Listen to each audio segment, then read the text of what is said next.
Well, joining us now via Skype is Catherine Fall Sample. She'll be familiar to some of our viewers as she appeared previously to talk about her writing and production of the award-winning documentary, The Dating Project. And today she joins us to talk about another way of connection, Gathered Together, the book Bonnie is holding right now.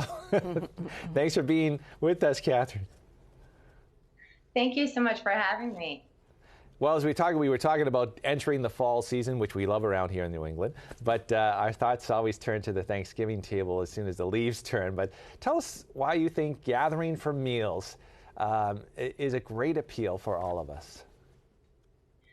Well, gathering for a meal is connected to our God-given desire for human connection. God has created us for relationship with Him and one another.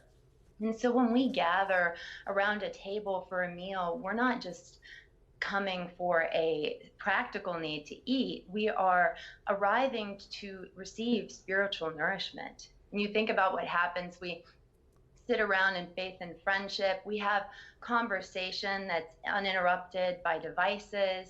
We have the generosity of a homemade meal. And these things can sound very small, but they're very major, especially in a time when we are experiencing a decline in human connection and interpersonal relationships. And so I wanted to write this book, Gather Together, to provide people a blueprint for creating community using food, faith, and fellowship.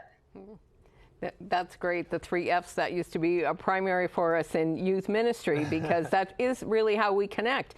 And as you mentioned, when we're deprived of it, just like we have been during these times of COVID, we really begin to appreciate a little bit more just that very simple mode of gathering together in daily life and for the holidays. How do you think this has impacted us, not having access to that beautiful connection? Well, not having access to gathering with our friends and family, talk about detrimental.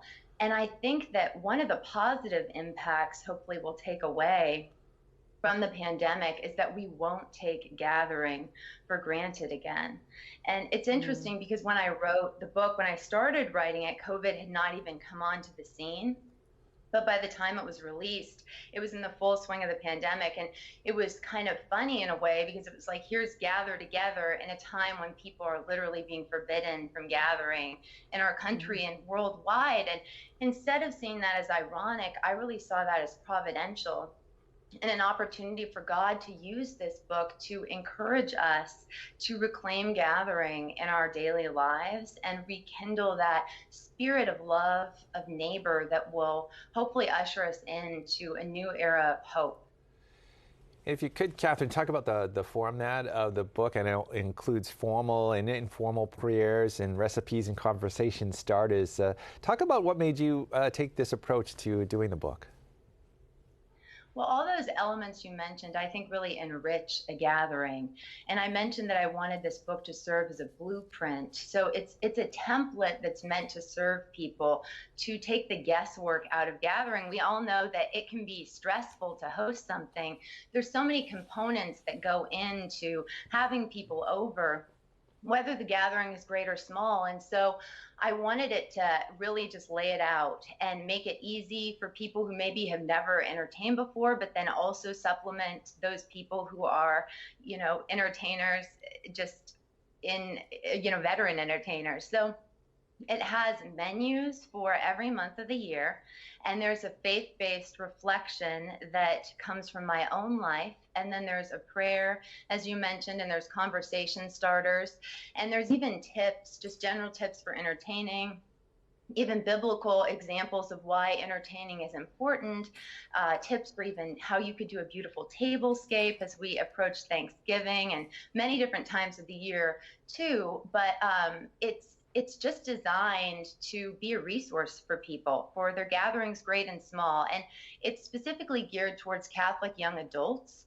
but it can speak to Catholics of any age and even can be used in a family setting or individually. I myself am getting ready with my husband and my 3-year-old daughter and 7-month-old, and my sisters to make the spectacular stuffed pumpkin as featured in the book, which is basically a Thanksgiving stuffing put in a pumpkin and baked. And it really is spectacular, as the recipe implies. It's very fun and a great thing to have for a fall feast. So my prayer is that it can just serve people in their gatherings for years to come and really build that faith and fellowship in our lives.